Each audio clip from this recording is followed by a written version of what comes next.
ஒரு பூனை சந்தைக்கு வந்தது. அதன் மூக்கின் மேல் ஒரு சின்ன கண்ணாடி இருந்தது. அது ஒரு லிஸ்டை பார்த்து விதவிதமான மூங்கில்களை தேடியது. மெல்லிய மூங்கில், கருப்பு மூங்கில், சத்தம் வரும் மூங்கில்னு லிஸ்ட்ல இருந்தது. ஒவ்வொரு கடையிலயும் போய் மூங்கிலை உன்னிப்பா பார்த்தது. ஒரு வயசான வியாபாரி பூனைய ஆச்சரியமா பார்த்தார். பூனை எல்லா மூங்கிலையும் வாங்கி ஒரு கூடையில் போட்டு தூக்கிட்டு போச்சு. புது மூங்கில் தோட்டம் போட அது ரொம்ப ஆசையா இருந்துச்சு.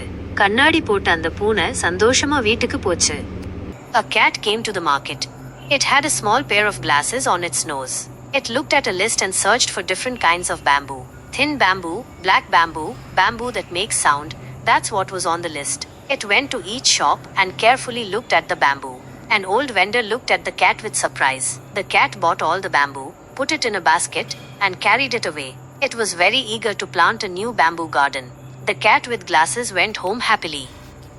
நீங்களும் ஜாலியா இங்கிலீஷ் கத்துக்க ஆசைப்படுறீங்களா? அப்ப மறக்காம எங்க லிட்டில் ஸ்கிரீன் ஸ்டோரி யூடியூப் சேனலை சப்ஸ்கிரைப் பண்ணிக்கோங்க.